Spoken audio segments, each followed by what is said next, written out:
What's going on, everybody? This your boy Chris Hubbard. And it's your boy Aaron, Big Struggle Green. What's good?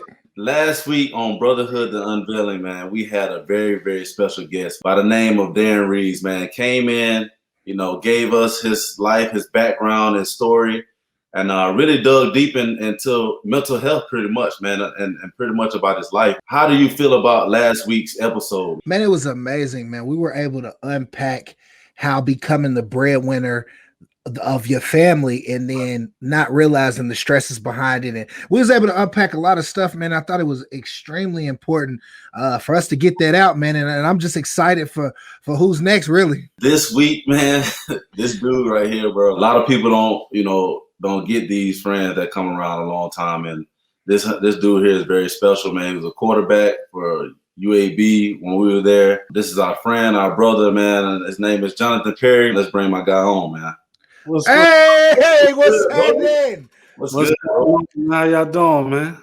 Man, we're doing good, man. Bless, bro. Thanks for having me on, man. It's a blessing to be on. Man, come on, man. It's only right that we have our brother on here, man. You know what I mean? For sure. Both of y'all, man, y'all my brothers, man. Like, shoot, man, we know a lot about each other. All right, let's get it. Let's get it, man. JP, man, what you been up to, brother?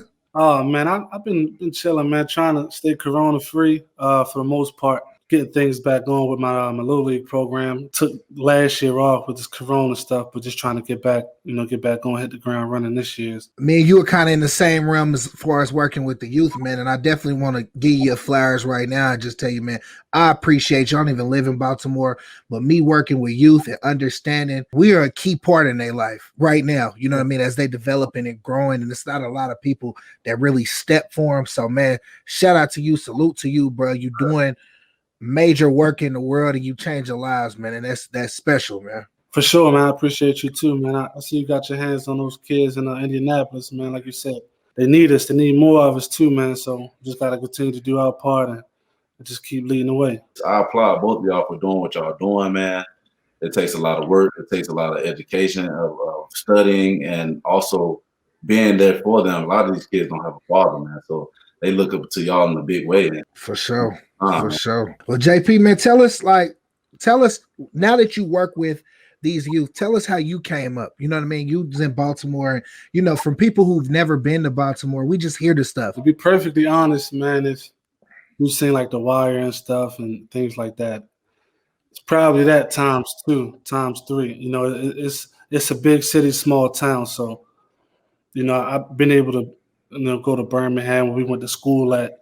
Those cities are huge, man. Like, you got to cover a lot of ground to get from east to west, but you get east to west in Baltimore in 10 minutes. So, it's constantly stuff happening when you got guys getting into things. But I grew up. It was kind of tough, man. Grew up the youngest of 4 boys. My mother, she raised all of us on her own. Definitely had 3 older brothers. A few of them been in and out of jail. The youngest, I was able to take their mistakes and try not to make them.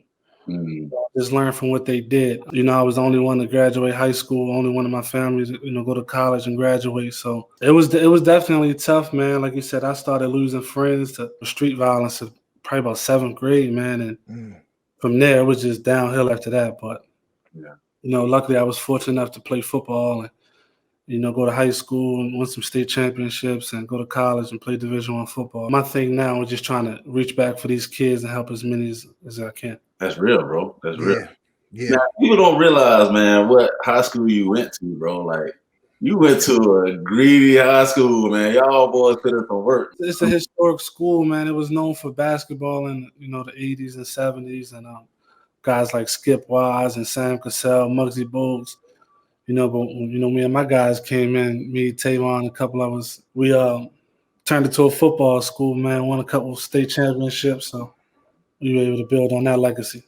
So tell us this, man, because you said something that was strong, man. When you lose friends, tell about that transition into like changing a football school, like because where we come from. When you that guy in football, the chaos around us, we deal with the chaos, but we still stay focused on like football. How was that battle? Because it's hard to really put in words when you're losing friends and you in poverty, but football is booming. Like, tell us how mentally you kind of dealt with all of that. Like I said, I probably lost my first friend probably 7th, 8th grade.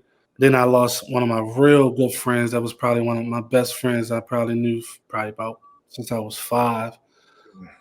He got killed in 2007. It still wasn't realistic about going to college. You know, I just knew I was going to play football. He played football. He was really good. We pushed each other. So I just said, you know, I would go harder for him. Outside of that, you know, my mother, she motivated me a lot, you know, just the struggle in the household that we were going through. You know, I just remember being like 11 or 12 and telling her that, you know, I would change some things when I got older, you know, and be able to help her out and make sure, you know, she wasn't struggling for the rest of her life. Yeah, so that's kind of pretty much it, man. It's so much going on, but I didn't really talk much. I didn't talk to a lot of people. Football was my escape, so I got through it, you know, by playing. Yeah. That's what's real, man. When you hit that field, man, I kind of think like you leave all those emotions, man, out there in the world. But when you hit that field, man, you just feel like it's your free zone, your safe space. Nothing matters, man. Nothing matters, man. You smell that grass, bro. Like it's all emotions going on in one. Boy, you taking me back, boy. Sure. I said, ain't no feeling in the world like that, man. I'm telling you. Get that feeling too often, man. Thinking about that, man, you create friendships, man. Yeah. You know, playing football and going through, you know, different teams and stuff like that. What did like male friendships look like for you? You know what I'm saying? Like the male friendships, what did that look like for you growing up? To be honest, I really didn't see it the way it should have been. Probably, you know, growing up in the streets, you know, you got guys that are loyal, but you know, they're loyal to a cause. You know, the guys are in the streets, they loyal to blocks, loyal to colors, and so real friendship, you know, I didn't really see how it should be until I got to college, man.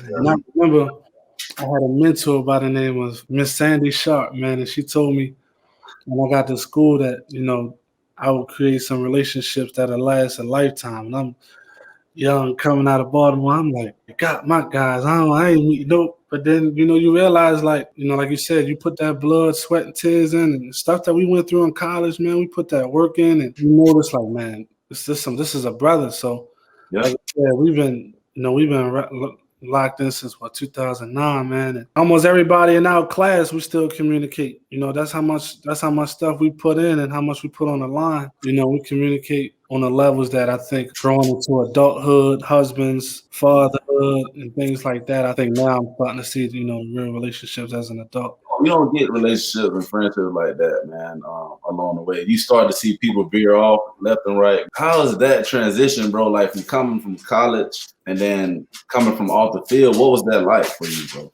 It's like a 1,000-piece puzzle.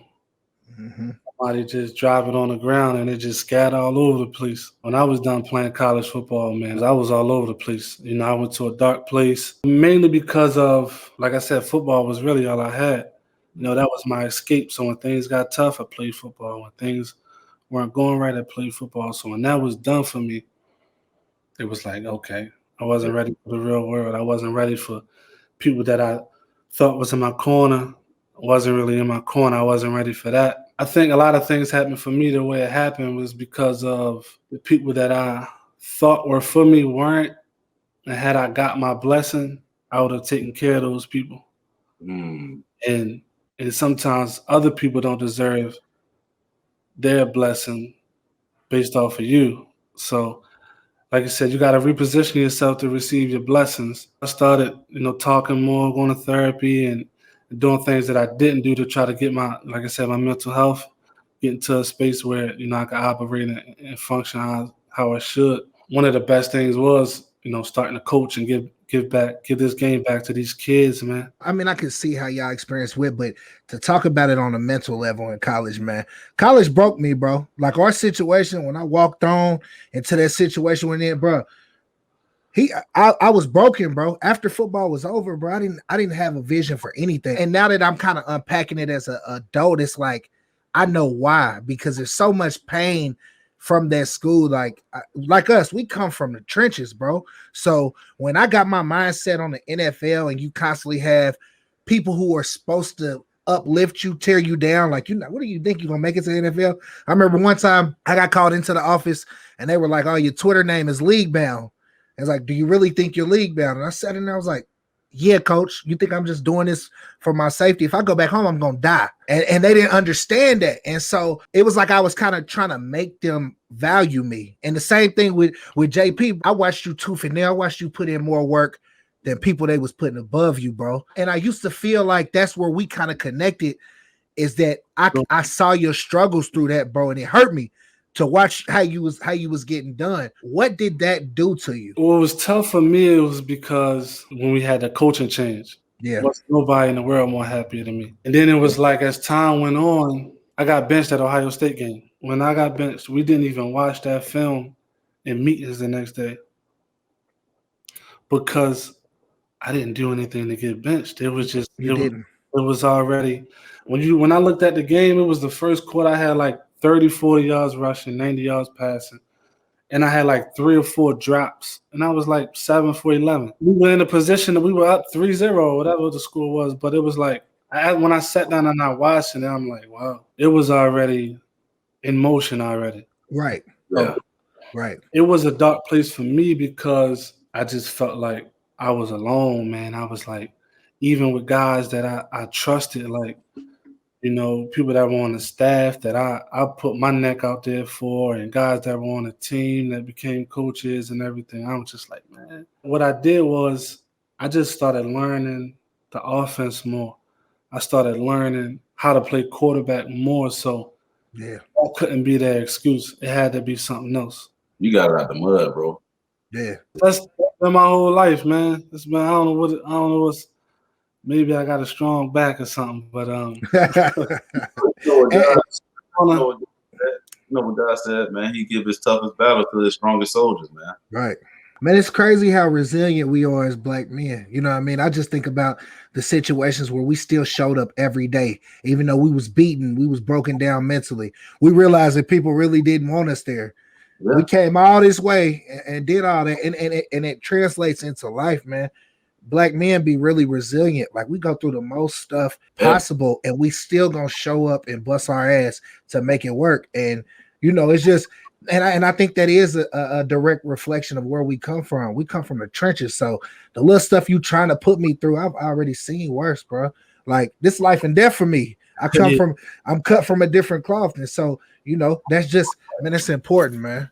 Literally, I'm not going back, bro, to what I was before.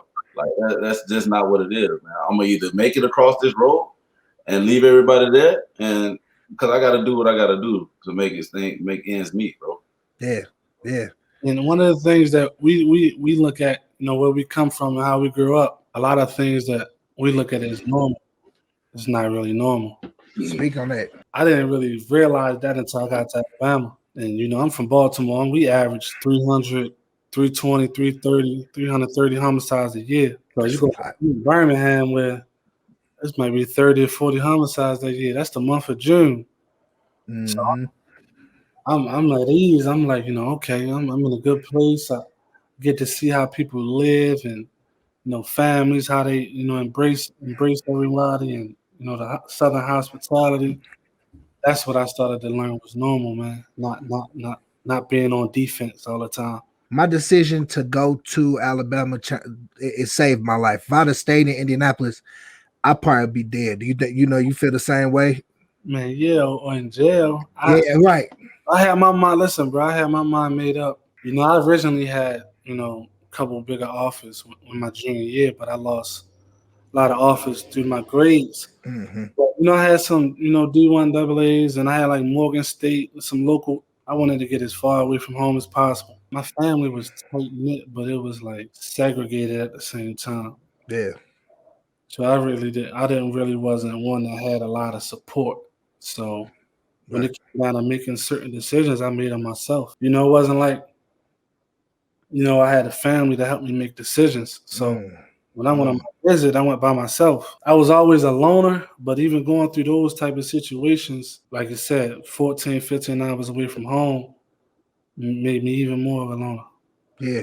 So, man, you touched on a real good subject, man, like how your family, like, you know, kind of segregated. And that just brought to my mind, bro, like, you know, a lot of families, bro, like we're not always close, man. We tend to like be in our own little world. Like we can be all over the place and don't even check up on each other, man. For me, man, I know family is important, bro. You know, I don't know how y'all are, but I know me and JP done had some talks, man, some long talks about family, bro. Like a lot of situations. Same as you, AG. You know how that goes, man. But like, do y'all ever just like call your family members, just like really check on them, man? Like your close cousins and stuff like that. Y'all really like pay attention to what's going on with them. Do y'all both feel that same way? Man, I can honestly say, bro, and I made it a Facebook status because I wanted people to know, like, my level of focus right now. I wanted people to know, like, I'm so tapped in that it's not that I'm acting funny or being different. It's just like I'm tapped in. And then sometimes I be so deep off in my trauma, like I might go through a day where I'm just thinking about my pops, you know what I mean, or my friends, and then I look up and a month done passed and I ain't talked to the people who I need to be checking on, you know what I mean? So I'm not very good at that, but I you know, and I try to be, but I always pay attention. Like if they put something on social media, I'm on it.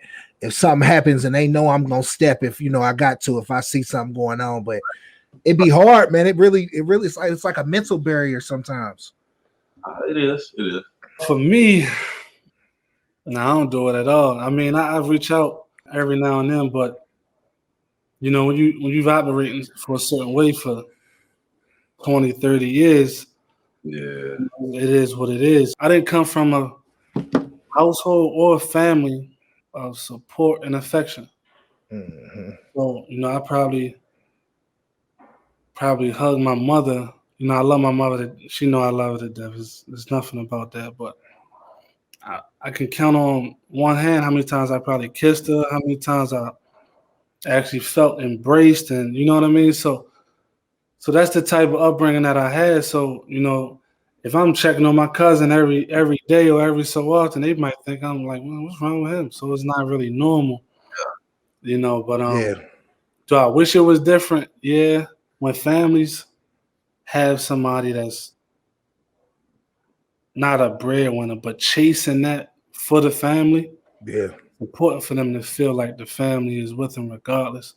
for sure. When you feel like you're on that mission and you're alone, it's not really a good feeling sometimes, you know, because like you said, you got people that's gonna, you know, celebrate with you, but you're gonna be down here in the mud with me too. Right. So now you in a place where, like, for these kids, you a family member now. You know what I mean? Like you pops, you big bro.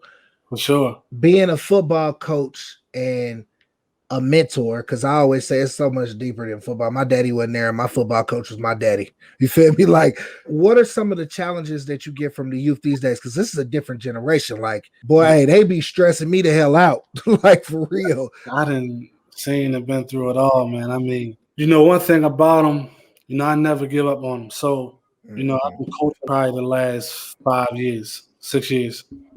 So the kids that I've had that were 12, they're now 16, 17, 18. Mm-hmm. So I just recently went to court for one of them. He was 17. When one of the kid was playing on my team, he was 13.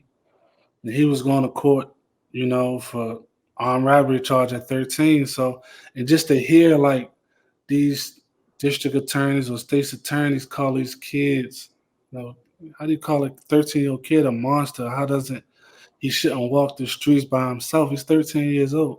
Right. It's hard in this city because you're up against so much. Right. You only get 2 hours a day. You know, at most it's probably 3 or 4 days a week. So them other hours, they got enough time to get other stuff. Yeah. Yeah. That's true. Death, you know, when they get into it.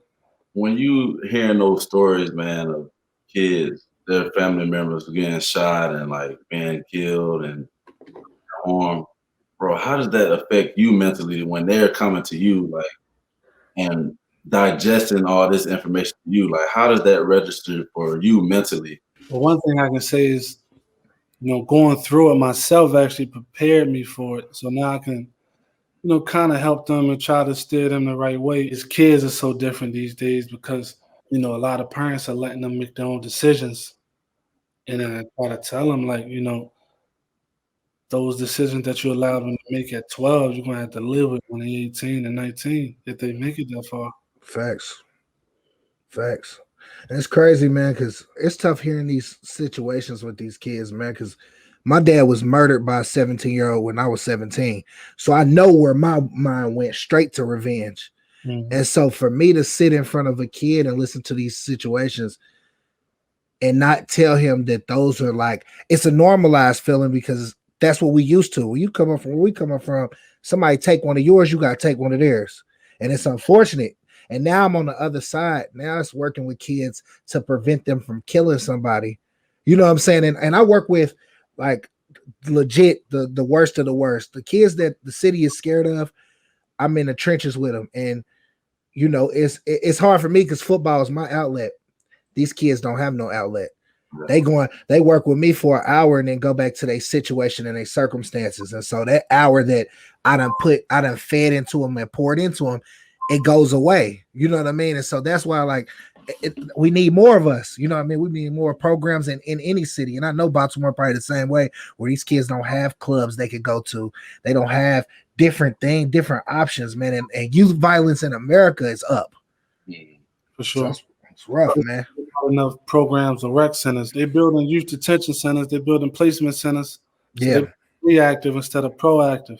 I had a kid, and I don't want to be too specific, but something happened to somebody close to him, and he really asked me to help him get a gun, and I'm like, what?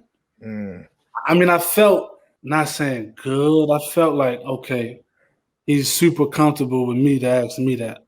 Right. But I'm like, why you, like, you know what I mean? I'm just like, nah, man. I try to give him a whole different way to Right. approach things and do things. And you know the hardest part about that, because it happens to me too, man, is like as soon as you tell him to put that gun down or don't do that, could be his last day walking. You never know. You know what I'm saying? Right. And so like I have to stand in front of judges and tell them like, and I'm real firm. You can fire me, you can do whatever you want to. But if he don't got that gun, he can die. Who gonna protect him? Because y'all not. Y'all don't understand he a target. And you know, and it goes so deep, bro, and they don't understand. It's like they living like these kids is living. I know 13-year-olds with pistol cases, but I also know his buddy got murdered 2 years before in his face. And so every time he wake up, he think he next. What do you want him to do? Literally. If ain't nobody supporting him, what you want him to do? You know, I just try to give him real advice. You know, I try.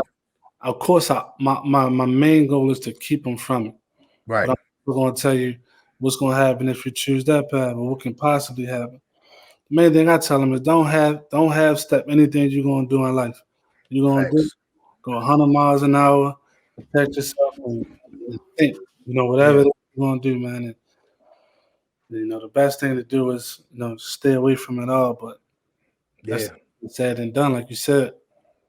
No, that's real talk, man. It's one of the sayings that go a long way. And to this point, bro, like it's like move with a strategy, not emotion, because you can everything out of emotion, bro. Like retaliation, like we talking about retaliation, anything kind of chaotic, kind of like instantly change your life, man. In that one instant. So, like you said, bro, when you're thinking about things beforehand, before you do them, man, one split second could change your life in a lifetime, bro. For sure. Yeah. Like literally, for sure. That part right there goes a long way, man. I think having emotions like that, it tend to make you careless at times. Yeah. And I remember The Godfather. That's one of my favorite movies. It said, women, and children can afford to be careless. Men can't.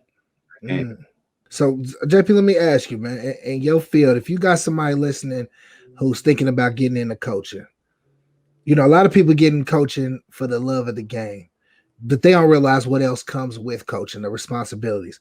What advice would you tell them? What's your purpose? You know, to you. You know, football is fulfilling, you know, getting kids to, you know, score touchdowns and all those things. But the one thing that I found more fulfilling is like getting kids to truly believe in themselves. And because, you know, teaching them certain principles are going to outlive their career. You know, so if you only worried about X's and O's, you know, those kids, they're going to know that. You can't fool those kids. Right. So you only care about them as a football player when they get older, or when it's time to They see you when they 20 and somebody beating you up and they don't help you. That's because they realize you ain't care about them. Mm-hmm. So, and that's one thing that I also realized, man, and I know that from being a player that, when like kind of like how we were in college, man, we had 2 separate staffs, so we know what it felt like to kind of not feel cared about and kind of Mm-hmm. about. So, those, when you feel like, somebody has your best interest, you're gonna go 100, 120 for 'em. Mm-hmm. But the person that Yeah. don't care, you're gonna always question or second guess what's going on. So I was just telling them, be a man of or a female of integrity when it comes to coaching, principle and understanding. Because these aren't our children; they come with different traumas and things that they've gone through. So, and every kid deserves to be taught and talked to the way that their personality allows it to. You can't treat everybody the same. Do you think the generation now could be able to hang with the generation before? Or like when we were younger and went through like high school, like the coaching and like the coaches yelling at us and like being in our face, spitting all that stuff and Not and not because of I think if they saw it, maybe, but if you just throw them in there, it's gonna be, it's gonna be foreign to them. So, Mm-hmm. nah, they would definitely. It'd be a lot of transferring. It'd be a lot of kids just playing. It'd be a lot of It's different.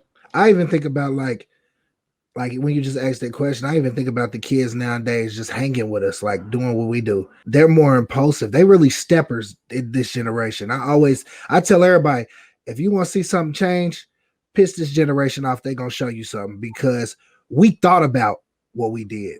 They, if they feel any type of negative emotion, they stepping on it. Like bruh. And Easy. It's too easy right now. man, and it's crazy because I'm like, man, like they have the heart to where they can really change how America works, but the intellect and the decision making hasn't reached them to the point where like they ready for that. Like, you know what I'm saying? Like you think about the George Floyd situation, there was youth out there stepping. Yeah. You know what I'm saying? They was the ones who was really angry and said, you know what? I'm not about to do this same stuff we've been doing. We about to go down here and make something shake. And they shook the world. So that that's it's just different, man. I feel like this, man. I feel like social media and a lot of these things kind of like brainwash our generation, man, because they see so much out there and they think they can do it. Like, no, bro, it can't be formatted like that, man. Like you gotta think clearly on certain decisions, bro. All right, desensitizes you. We used to seeing police kill people now. You know what I'm saying? Like we used to seeing videos of people fighting and people shooting and killing. It's like every day. Even when I'm scrolling, I'm like, who the hell am I following that I'm watching all these fight videos? Like, let me get this off here. But to somebody who can't think clear, that's like normal. Like, okay.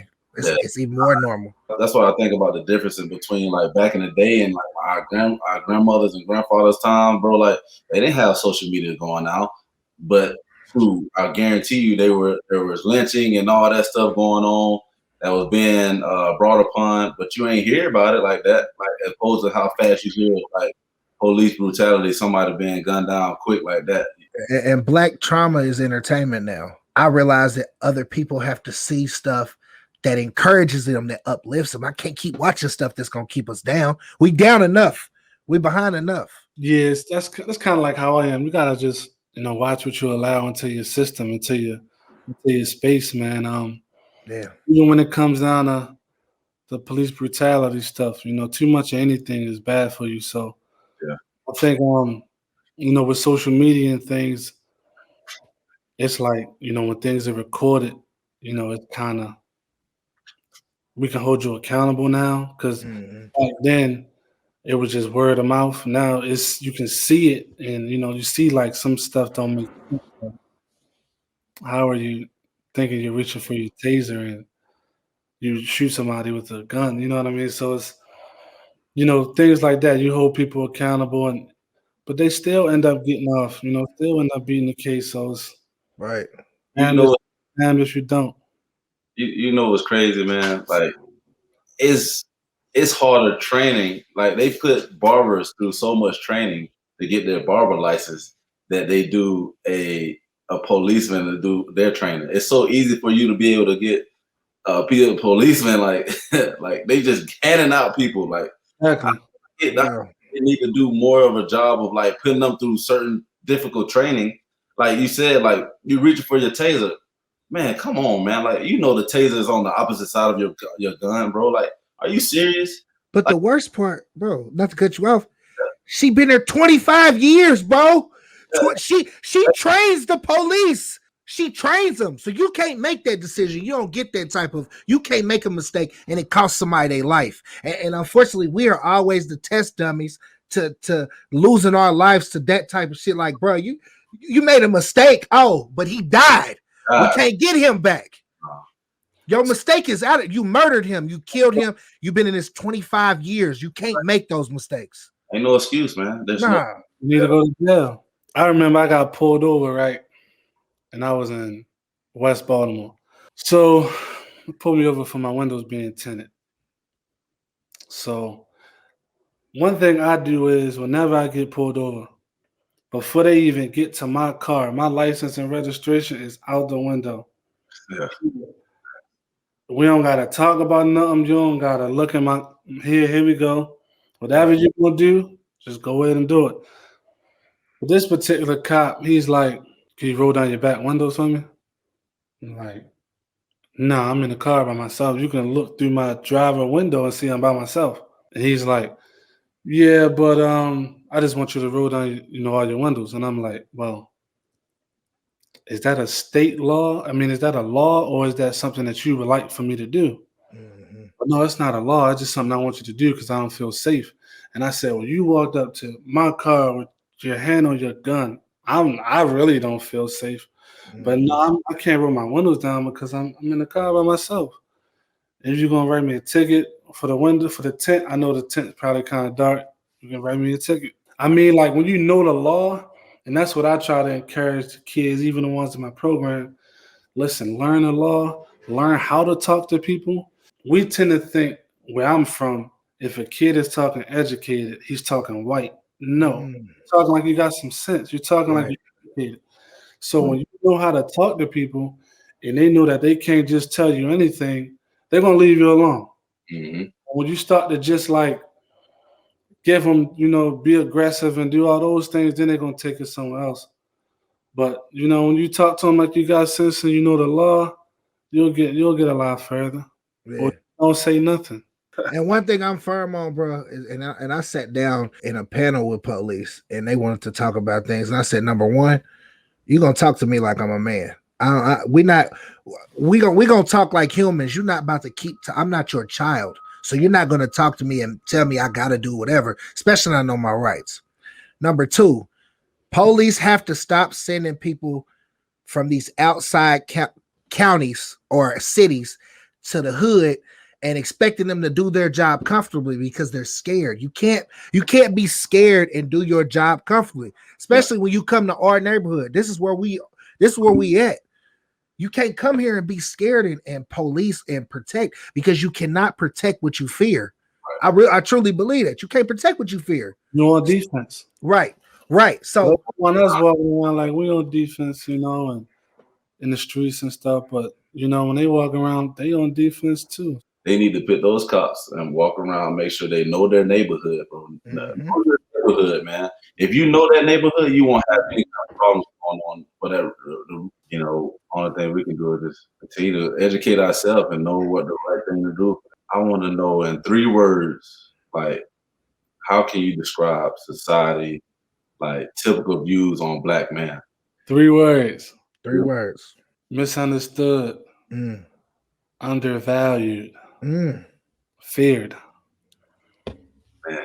To say 2 things first and to say that people still afraid of us, man, it's crazy. But that just shows that really shows how strong we are, bro. I think we have, like superheroes have powers they ain't tapped into. Yeah. I think that's us, bro. I think really like we would not be feared and not have all of this stuff happen to us if there's something that they see. Yeah. You know what I'm saying? Like potential is there for sure. Yeah, it's there. Like our potential, man, and our mindsets are so differently from any other race, kind of, man. Because I don't know, man. We're gifted, man. We are Yeah. gifted, and it's scary what we'll put our mindset to, and how we can escalate and be so powerful, man. So powerful, bro. Yeah. And We just gotta, you know, like I said, just focus on the ones coming behind us, so that, you know, as they get older, they'll know their worth. If we tell them now as black men, hopefully they'll embrace it, and by the time that, you know, they get older, they know who they are. And sometimes it takes going backwards to see that, and hopefully they don't got to go back too far. We definitely fear, man. The potential is there for sure. You did that today, brother. I ain't gonna lie. Hey, we get so excited about doing this, bro. And like this right here, the talk that where it just led to, and it just kept going and unpacking more layers, bro. Deep, bro. Like I'm uplifted now because I'm number one. I'm with my dogs. You can't never go wrong with your dogs. But to talk about stuff other than, you know, the typical stuff is like, it's amazing, bro. And I can truly say I healed during this session. This was some of the stuff that we talked about that is traumatic for me. I healed, man, and this is what it takes for us to be able to talk, man. And that's what this is about. For sure, man. Definitely. Like I said, I got something from it too, man. Because, you know, it's a lot of, you know, some things I said on here that a lot of people never, you know, people close to me don't even know. So vulnerability is it's the uncomfortable place for us. You know, it's a terrifying place for us. But yeah, man, once we become in tune with that side a little more, it'll give us a little balance. And I've been working on that, man. definitely give you the balance that you need, man. Opening up and being open who you are, man, to shedding some light. Man, thank you for pulling up to our safe space, brother. Man, listen, but that was just let me know. I'll pull up. Yeah, it's time. It's therapeutic for me, man. So I appreciate it. I appreciate y'all having me. Yes, For sir. sure. Appreciate you for coming on, man. Been having the time and getting to be vulnerable and just man, we just appreciate you, bro. We just appreciate you, man. I love you, bro. I love you from the bottom of my heart, man. Love you, bro. We're gonna do it again for sure.